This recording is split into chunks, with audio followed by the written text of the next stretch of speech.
山药几乎是每个家庭都买过的食材，补肾、健脾、养胃、抗衰老这些说法流传了几千年，中医典籍里有记载，老一辈的人也一直这样吃。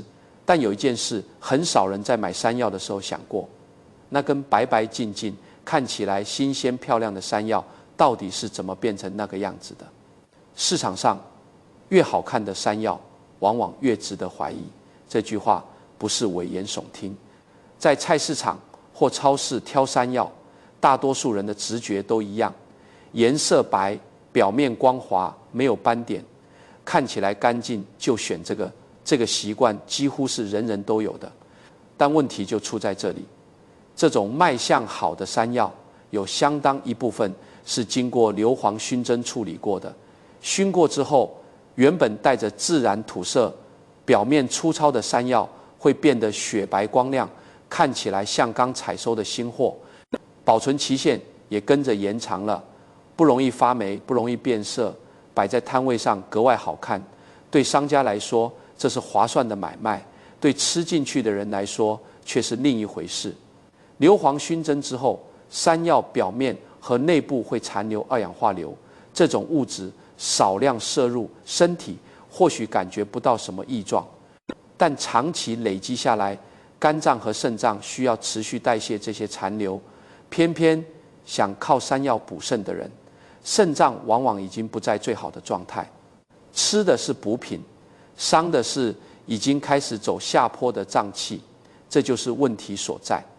曾经有一位70多岁的老先生，长期吃山药调理身体，每周固定炖汤煮粥，坚持了好几年。但奇怪的是，腰酸的问题没有改善，反而越来越容易疲倦，消化也一年比一年差。后来经过仔细询问，才发现他长期在固定的一个菜市场散装摊位买山药，那批山药颜色格外白净，他一直以为是质量好的缘故，换了来源，选了有产地标示的山药之后，情况才慢慢好转。吃了几年的补品，原来一直在给身体增加负担。这个故事不是个案。今天要说的不是艰深的医学理论，就是几个在菜市场、超市都用得上的生活常识。怎么用颜色第一眼判断山药有没有问题？怎么用鼻子闻出硫磺残留的气味？怎么用手感确认山药有没有被过度处理？选对了之后，山药在家怎么做才能真正吃出效果？这几个方法说穿了很简单，但知道和不知道在日常采买里差别很大。尤其是年过50之后，身体的消化吸收能力逐渐在走下坡。年轻时候吃错了东西，身体还有余力自我修复。到了这个年纪，吃进去什么比以前任何时候都更重要。山药是好东西，但前提是吃进去的是真正干净的山药。山药在中医里被视为补肾的温和食材。很多人吃山药本来就是因为感觉肾气不足，容易疲倦，腰膝酸软，夜里频尿。但硫磺山药的二氧化硫残留偏偏需要靠肾脏来排出。本来想补肾的人，如果吃的是硫磺山药，等于一边想补，一边在给肾脏增加负担。这个逻辑细想起来确实让人警惕。当然，这不是说所有市场的山药都有问题，而是提醒中老年朋友们应该学会从外观、气味、手感去辨别，这是保护自己与家人最直接的方式。不妨先想一个问题：上一次买山药是怎么挑的？是看颜色、看大小，还是随手拿一根就走？留言说说看。等后面说到辨别方法的时候，对照一下自己的习惯，就能知道过去买的山药到底有没有中招。接下来要说的第一个辨别方法是最直觉也最容易操作的，用眼睛看颜色。很多人以为颜色白就是新鲜，但真正的好山药其实不是那个颜色。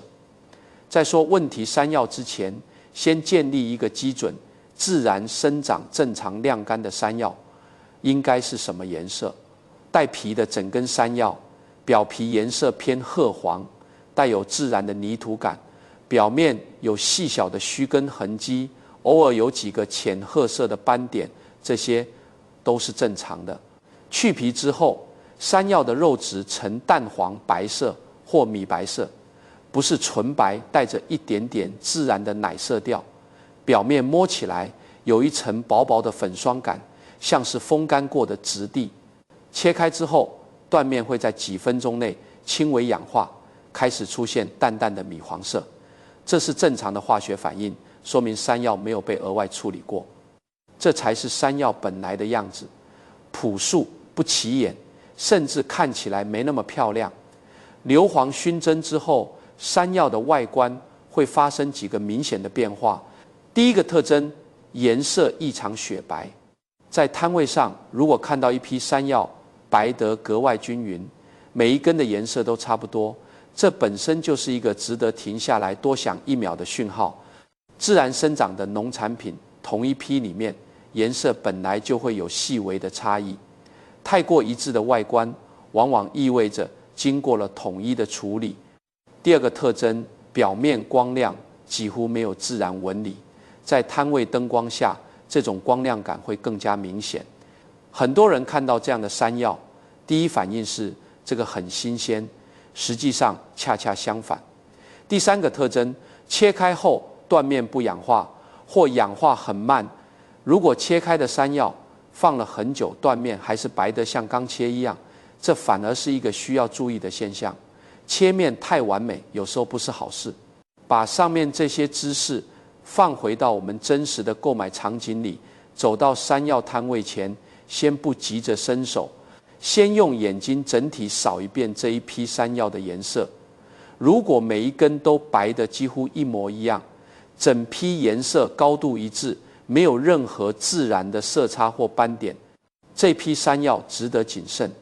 再看表面，如果表面光滑有光泽，几乎没有自然的粗糙纹理，这是第二个讯号。反过来，如果看到的山药颜色带着自然的米黄调，表面有轻微的粉霜感，偶尔有几个浅褐色小斑点，不要因为不够白就放弃它。这种不好看，反而更接近山药本来的样子。用一句话总结颜色辨别的逻辑：自然的食材不会白得那么完美。看山药不是选越白越好，而是选颜色自然，有细微色差，表面不过度光亮的那一根颜色是第一道关卡。但只靠眼睛还不够，有些硫磺山药外观的问题不够明显，光用看的不一定能分辨出来。这个时候就要用到第二个方法，鼻子。其实比眼睛更诚实。靠近闻一闻正常的山药，会有一股淡淡的土香气，带着一点淀粉的清甜感。那是一种很朴素、很干净的植物气息，闻起来让人觉得踏实，没有刺激感，没有任何化学气味，就是普通食材本来的样子。硫磺熏蒸之后，山药会残留一种特殊的气味。用一个对50岁以上的人来说非常熟悉的比喻来描述，就像过年放完鞭炮之后，空气里残留的那股气味，或者像划燃火柴的瞬间，那种带着硫磺味的刺鼻感，稍微偏酸，带着轻微的呛感，不是食材本身应有的气息。第一次闻到可能会觉得好像有点怪，但说不上来哪里怪。但一旦被点名了，以后再遇到就会立刻反应过来。在这里分享几个实用的操作建议：拿起整根山药，把切口端或者断裂处靠近鼻子轻轻闻一下，切口处的气味比表皮更直接，更容易辨别。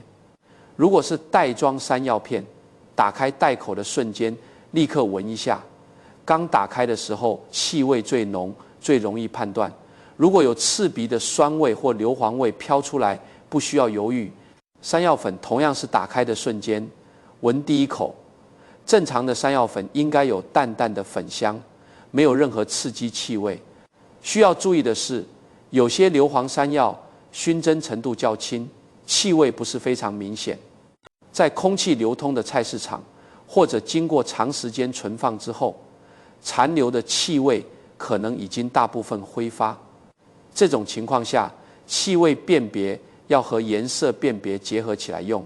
颜色有疑问，加上气味有异状，两个条件都符合，基本上可以确定这批山药需要避开。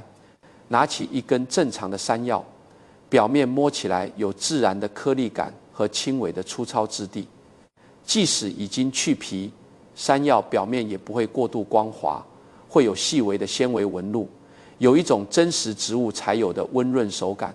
新鲜山药切开后，断面摸起来有点黏，这是山药粘液中的黏蛋白，是山药对身体有益的成分之一。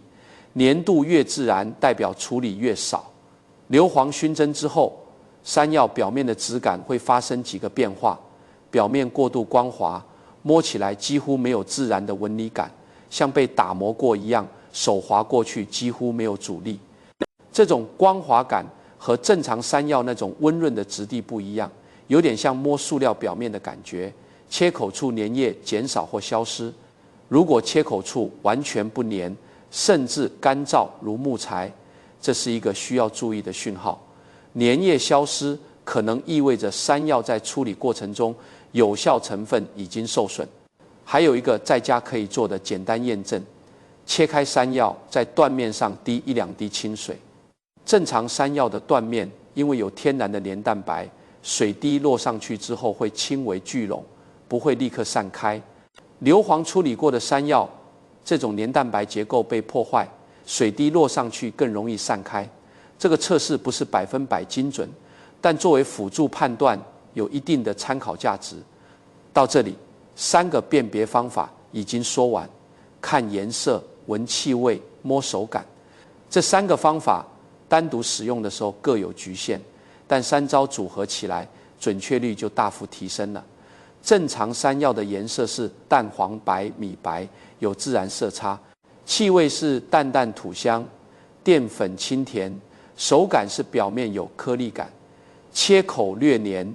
硫磺山药的颜色是雪白均匀，光亮如塑料，气味是刺鼻酸味。硫磺燃烧气息，手感是表面过度光滑，切口干燥。3个条件对照下来，心里基本上就有数了。很多朋友在市场买菜，习惯快速决定，不太会仔细检查每一样食材。但山药这种食材，因为吃的频率高，又常作为补品，值得多花10秒钟，拿起来闻一闻、摸一摸，这3个动作加起来不超过10秒。养成这个习惯，不需要任何额外的成本，却能帮助筛掉大部分有问题的山药。学会了辨别，下一个问题自然就来了：选到了好山药，怎么吃才对？山药真正能做到的事，远不止补肾2个字。下一章仔细说说山药对中老年朋友的身体到底能带来什么。山药补肾这句话几乎人人都听说过，但山药的功效远不只是补肾这2个字能概括的。中医里有一个说法，把山药归为平补三焦的食材，意思是它同时对脾、肺、肾3个脏腑都有温和的滋补作用，不偏不倚，不燥不寒。这在补益类食材里相当少见。要理解山药的功效，先从50岁之后身体的变化说起。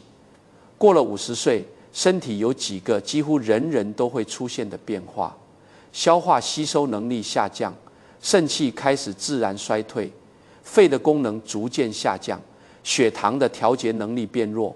这4个变化，山药对应的恰好是这4个方向。第一个，功效健脾养胃，从消化开始补。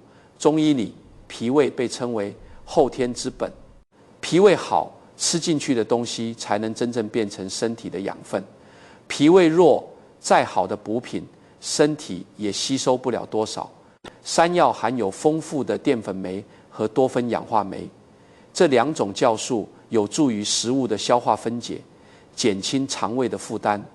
山药中的黏蛋白能在胃壁和肠壁形成一层保护膜，对胃黏膜有一定的保护作用，所以对于有慢性胃炎、消化不良、饭后胀气这类问题的中老年人来说，山药是日常饮食里值得长期搭配的食材。而脾胃比较弱的人，山药适合煮熟食用，不建议生吃。第二个功效，补肾固精，针对50岁后的虚，50岁之后常见的这些现象，在中医里都和肾气衰退有关，腰膝酸软，久站久走容易疲乏，夜间频尿，睡眠容易被打断，记忆力下降，反应比以前慢，容易感到疲倦，精神不容易集中，头发白得快，掉得多。山药对这些症状的作用，在中医里归类为补肾固精、益气养阴。它不是猛烈的补药，而是温和持续的滋养，更适合长期食用，而不是短期冲刺。补肾不是一朝一夕的事。山药的补肾效果需要在日常饮食中持续累积，每周固定食用2到3次，比偶尔大量食用更有效。第三个功效，益肺润燥，免疫力的基础。这个功效是很多人没有特别注意过的。山药入肺经，有益气润肺的作用，对肺气虚弱引起的干咳、气短、容易感冒等问题有一定的辅助效果。尤其在秋冬季节，气候干燥，肺部最容易受到影响。这个时候，适量增加山药的摄入，是一个非常自然的饮食调养方式。对于本身有慢性支气管炎、容易反复咳嗽的长辈来说，山药和银耳、百合的组合，在传统食疗里是经典的搭配。第四个功效，稳定血糖。这个功效很多人不知道。山药本身含有淀粉，吃起来带着自然的甜味。很多有血糖问题的人，第一反应是这个不能吃太多，但实际上山药的升糖指数比较低，属于中低升糖食物。山药中含有一种叫做蜀锅皂苷元的活性成分，有研究指出，它对于胰岛素敏感性有辅助改善的作用。山药中的黏蛋白和膳食纤维也能在肠道中减缓糖分的吸收速度，让餐后血糖的上升曲线更为平缓。对于比较关注血糖的中老年人来说，山药是一个相对友善的主食替代选择，可以适量取代部分白米饭或面食，在补充能量的同时，减少对血糖的冲击。每餐的分量建议控制在100到150克左右，不宜过量。有糖尿病的人建议在调整饮食前先咨询医生或营养师。第五个功效，抗氧化，延缓衰老，黏蛋白的关键作用。山药中的黏蛋白是它所有有益成分里最独特的一种。这种多糖蛋白质复合物在自然界中并不多见，山药是少数含量较高的食物之一。黏蛋白对身体的作用涵盖几个层面，从口腔、食道、胃壁到肠道，黏蛋白能在这些部位形成保护层，减少刺激性物质对黏膜的伤害。山药中的多糖类成分有一定的抗氧化能力，有助于减缓细胞的氧化损伤。黏蛋白对关节软骨组织也有一定的保护作用。对于膝关节开始退化、上下楼梯感到不适的中老年人来说，长期适量食用山药是一种温和的日常维护方式。黏蛋白在高温烹调下会有部分损失，如果特别希望保留山药的黏蛋白，建议采用蒸煮或煮粥的方式，避免长时间大火爆炒。山药的功效说清楚了，但知道功效只是第一步。同样是山药，不同的做法，身体吸收到的东西其实不一样。接下来会说3种最简单，在家就能做的山药料理，步骤简单，食材容易买到，很适合中老年朋友自己动手做。第一种做法，山药排骨汤，补肾暖身，秋冬首选，适合腰膝酸软、容易疲倦、夜间频尿、手脚偏凉的中老年人。秋冬季节食用效果最佳，春夏也可以适量饮用。排骨含有丰富的骨胶原蛋白和钙质和山药一起炖煮，两者的有效成分能够在汤水中充分释放，更容易被中老年人吸收。老姜有温中散寒的作用，帮助身体在寒冷季节维持内部的温暖。枸杞入肝肾经，和山药的补肾功效形成协同，这个组合在传统食疗里是经典的搭配。食材准备：山药约300克去皮切块，排骨约400克斩件，老姜3到4片，枸杞1小把约15到20粒，盐适量，米酒少许可选。步骤：排骨放入冷水锅，大火烧开后捞出，用清水冲洗干净。这一步去除血水和杂质，让汤底更清澈。另起一锅，加入足量清水，约1500毫升，放入姜片，大火烧开。汆烫好的排骨放入姜片汤中，大火煮滚后转小火，加盖炖煮30分钟。山药切块后，尽快放入锅中，同时放入枸杞，大火煮滚后转小火续炖15分钟。加入适量盐，滴几滴米酒提香，搅匀后熄火，加盖焖3分钟再盛出。山药去皮的时候，有些人皮肤对山药的粘液比较敏感，接触后会发痒，建议戴上薄手套处理，或者去皮后立刻将双手放在流水下冲洗。切好的山药如果不立刻下锅，可以暂时泡在淡盐水里，防止氧化变色。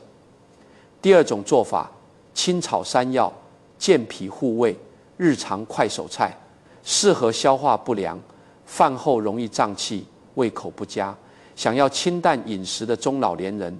这道菜热量低，纤维丰富，也适合有血糖管理需求的人作为日常配菜。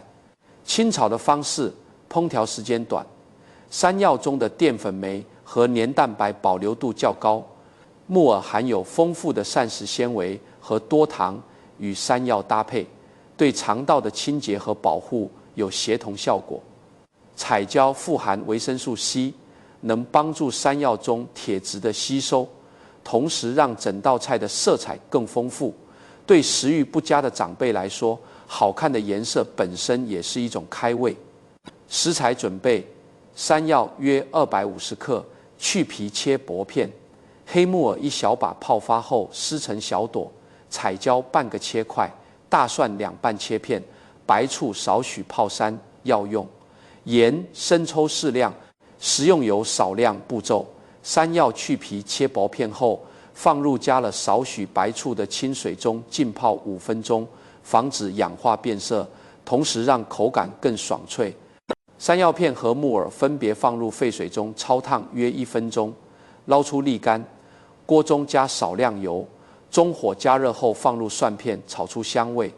放入山药片、木耳、彩椒，大火翻炒约2分钟，加入适量盐和少许生抽，翻炒均匀后立刻起锅。山药片的厚度建议切在3到4毫米左右，太厚不容易熟透，太薄容易炒碎。这道菜从准备到上桌，整个过程不超过15分钟，是3种做法里最省时的一种。如果家里的长辈牙口不太好，山药片焯水的时间可以稍微延长到2分钟，让口感更软一点。第3种做法，山药粥，养肺益气，早餐首选，适合肺气虚弱、容易咳嗽感冒、肠胃特别虚弱、咀嚼功能下降的老年人，也适合作为病后恢复期的调养食物。早餐食用效果最佳。空腹时，山药中的有效成分更容易被肠胃吸收。粥的形式对肠胃的负担是所有烹调方式里最低的。长时间小火熬煮，山药的有效成分能充分融入粥水，连汤带料一起食用，吸收率最高。红枣补气养血，枸杞养肝明目，两者和山药搭配，形成一个温和全面的补益组合，特别适合气血两虚、整体状态偏弱的中老年人。食材准备：山药约200克，去皮切小丁；白米半杯约80克，红枣4到5颗去核，枸杞1小把，清水约1000毫升。步骤：白米提前浸泡20到30分钟，让米粒吸水膨胀。这一步能缩短熬粥时间，同时让粥的口感更绵密。锅中加入清水，放入白米和红枣，大火烧开。水开后转最小火，加盖留一道缝，慢慢熬煮约20分钟。期间偶尔搅拌一下，防止底部粘锅。待米粒开始开花，粥底渐稠时，放入山药小丁，继续小火熬煮10到15分钟，直到山药软糯，粥体浓稠。熄火前2分钟放入枸杞，轻轻搅拌均匀后盖锅焖一会儿。枸杞要在最后放，不宜久煮。高温长时间加热，枸杞的有效成分会大量流失，颜色也会变得暗沉。这锅粥早上起来用砂锅慢慢炖，等洗漱完毕，刚好可以食用。不赶时间，是这道早餐最适合的节奏。3种做法，对应3种不同的身体状况。山药排骨汤补肾暖身，最适合秋冬，适合腰酸、频尿、手脚凉的人。清炒山药，健脾护胃，四季皆宜，适合消化弱、需要管理血糖的人。山药粥养肺益气，秋冬和病后最佳，适合咳嗽、体虚、咀嚼功能弱的人。你们可以根据自己或家里长辈目前最需要调理的方向，选一种开始，固定每周食用2到3次，比偶尔大量食用更有实际效果。山药这种食材在中医里被称为小人参，不是因为它的补益效果像人参那样猛烈，而是因为它温和、持久，适合长期食用，老少皆宜，几乎没有禁忌。但所有食材的前提都是吃进去的是干净的东西。选对山药，吃对方法，补的是身体，养的是习惯，照顾的是自己和家人。如果今天说的这些对您有帮助，请动动发财的手指，订阅一下嘉诚养生道。同时，请将这支影片转给家里常吃山药的朋友看看。他们不一定知道怎么辨别硫磺山药，也不一定知道山药还能这样做，但知道了就是一种保护。